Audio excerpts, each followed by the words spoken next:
নমস্কার, শুভ সকাল সবাইকে। আজ আবার একটা নতুন দিনের শুরুতে আমার চ্যানেলে আপনাদের সবাইকে জানাই স্বাগতম। আশা করছি আপনারা খুব ভালো আছেন এবং সুস্থ আছেন, আর আমিও খুব ভালো আছি।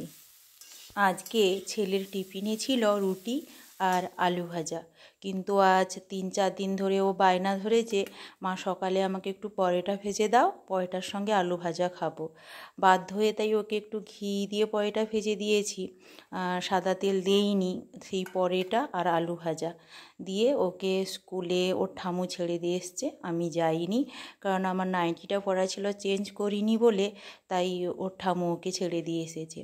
তারপর দেখো ছাদের তো সেই ঘরের জানালাগুলো একেবারেই খোলা হয়নি, ছিল বন্ধ হয়ে, কারণ ঠান্ডা পড়েছে বলে সকাল থেকে এখন আর ওটা খুলি না, একটু পরে এসে ওই জানালাগুলো খুলে দিলাম।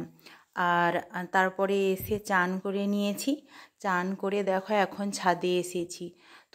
তোমাদের কদিন আগে বলেছিলাম যে গাঁদা গাছগুলো নিয়ে এসে লাগাবো, ওই দেখো টবে লাগিয়েছি।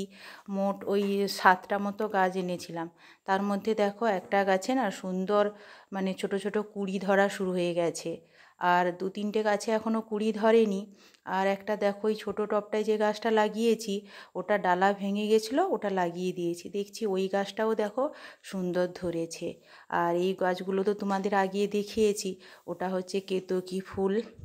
ওই গাঁদা গাছগুলো না একটা একটা 10 টাকা করে পিস বলেছিল, তারপরে একসঙ্গে 6-7টা নিয়েছি বলে একটা একটা 8 টাকা করে নিয়েছে।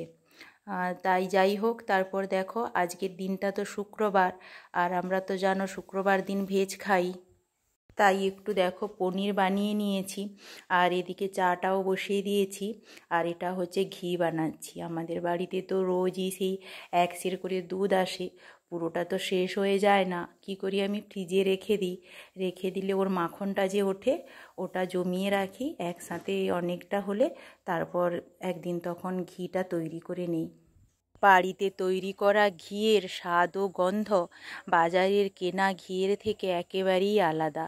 মানে কি বলবো, এই ঘি দিয়ে আর আলু মাখা দিয়ে না তুমি 1 থালা ভাত এমনিই খেয়ে নেবে।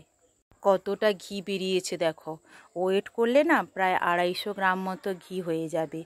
আর এই ঘিটা থাকলে আমার ছেলেকে সকালে পরোটা বা এই ভেজের দিনে যদি তুমি খিচুড়ি করো, ওটাই দিয়ে দিলে তার খেতে খুব মজা লাগে। তারপর দেখো চান করেছিলাম, জামা কাপড়গুলো অনেক আগে মেলে দিয়েছিলাম, শুকিয়ে গেছে বলে ওগুলো নিয়ে নিচ্ছি, কারণ নিচে না চাল আর ধান রোদে দেওয়া আছে, তাই ওগুলো সরিয়ে নিলে ওর ছায়াটা আর ওর উপরে পড়বে না। আমাদের বাড়িতে চাল না ধুয়ে নুন দিয়ে শুকিয়ে তারপর আমরা না ওই মেশিনে ভাজতে পাঠাই। অনেকে কী করে এমনিতে শুকনো চাল পাঠিয়ে দেয়, ওখানে নুন দিয়ে ভেজে দেয়, কিন্তু আমরা বাড়িতে আগে শুকিয়ে চাল দিই, তারপরে মানে ভাজা হয়, আর সেটা মুড়ি হয়ে এলে তারপরে আমরা খাই। যাই হোক, তারপরে দেখো নিচে এসে রান্নাটা চাপিয়ে দিয়েছি, যেহেতু ভেজ রান্না হবে, তাই দেখো একটু মুগ ডাল আমি আগে সেদ্ধ করতে বসিয়ে দিয়েছিলাম, ওটা সুন্দর সেদ্ধ হয়ে গেছে। আর একদিকে দেখো ভাতটাও চাপিয়ে দিয়েছি, আর পনিরটা তো দেখেছো কতটা তৈরি হয়েছে, ওটা এই যে কিউব করে কেটে রেখেছি, ওটা তরকারি বানাবো আগে, তাই ডালটা এখন সাঁতলে নিচ্ছি। যেহেতু আমরা প্রতি শুক্রবার সেই ভেজ খাই, তাই আমাদের আলাদা হাঁড়ি আর কড়া আছে ভেজ রান্না করার জন্য। আর সেই 1-2 দিন তো সেই ভেজ খাওয়া হয়, মানে অঘ্রাণ মাস আর মাঘ মাস, এই 2টি মাস বৃহস্পতিবার আর শুক্রবার নিরামিষ খাই, না হলে আর বছরের তো সেই সব শুক্রবারই নিরামিষ খাওয়া হয়। তাই উনুনে আজ রান্না করিনি, গ্যাসেই রান্না করছি, কারণ কি বলো তো, এই ভেজ খাওয়ার হাঁড়ি কড়াগুলো না মানে কালো করতে ভালো লাগে না, পরিষ্কার দেখতে ভালো লাগে। আর আমিষের যে হাঁড়ি কড়াটা, ওটা উনুনে বসালেও ওর পিছনে আমি একটু ছাই মাখিয়ে দিই, এতে কি হয় জানো তো, তাড়াতাড়ি কালি উঠে যায় আর পরিষ্কারও হয়ে যায়। যাই হোক, কালকে বিকেলে বাজার করে এনেছিল বেগুন আর টমেটো, আর বাড়িতে না ফুলকপি বাঁধাকপি সবই আছে, তাই শুধু ওই টমেটো আর বেগুন ছিল না বলে ওই দুটোই এনেছে। বেগুনগুলো দেখতে দেখো কত সুন্দর, কিন্তু ভিতরে দেখো পোকা হয়ে গেছে, একটু ভাজার জন্য কেটেছি।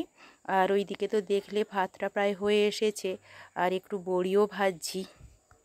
এই বড়িগুলো না আগের বছরের বড়ি, এখনও এবছরের বড়ি দেওয়া হয়নি, কারণ আমাদের বাড়িতে প্রত্যেক বছরই বেশি করে বড়ি দেওয়া হয় সারা বছর বড়ি খাওয়ার জন্য। এই হালকা যখন শীত পড়ে এই বড়ি ভাজাগুলো দিয়ে না মুড়ি খেতেও ভালো লাগে। পনিরেতে দেওয়ার জন্য যে আলুটা কেটে রেখেছিলাম সেটা সেদ্ধ করতে বসিয়ে দিয়ে মাঝখানে আবার ছেলেকে ছাদে নিয়ে গিয়ে ওকে চান করিয়ে নিয়ে এলাম।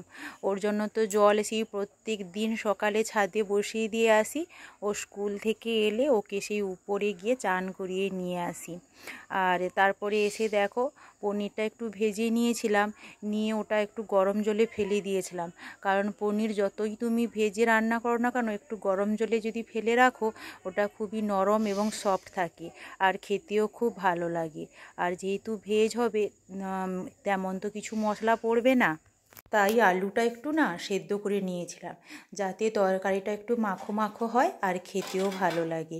শেষে একটু ঘি দিয়ে দিয়েছিলাম আর একটু গরম মশলা দিয়েছিলাম, এতে স্বাদটা খুবই ভালো হয়েছিল।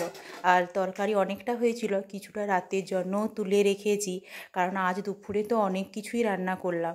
দেখো যেমন বেগুন ভাজা, বড়ি ভাজা, ডাল, পনিরের তরকারি।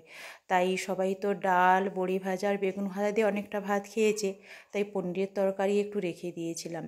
তারপর দেখো একেবারে চলে এলাম সন্ধেবেলা, ওই চারপাশ ঘর ঝাড় দিয়ে দেখো ঠাকুরের কাছে এসে সন্ধে প্রদীপটা বসিয়ে দিয়েছি। দেওয়ার পর তাই ওদের নিয়ে একটু পড়তে বসিয়েছিলাম। তারপর দেখো রাতের খাবার বানাতে চলে এলাম। আগের দিন থেকে একটু আটা মেখে ফ্রিজে রাখা ছিল, তাই সেটা দিয়ে একটু রুটি বানাচ্ছি। আর তরকারি তো আছে, আর একটু দুধও গরম করে রেখেছি। এখন বেজে গেছে প্রায়ই রাত 10টা। আর ভিডিওটা বেশি বড় করলাম না, যদি ভালো লাগে অবশ্যই একটা লাইক করো, কমেন্ট করো আর চ্যানেলটিকে সাবস্ক্রাইব করে পাশে থেকো। দেখা হবে আবার একটি নতুন ব্লগে।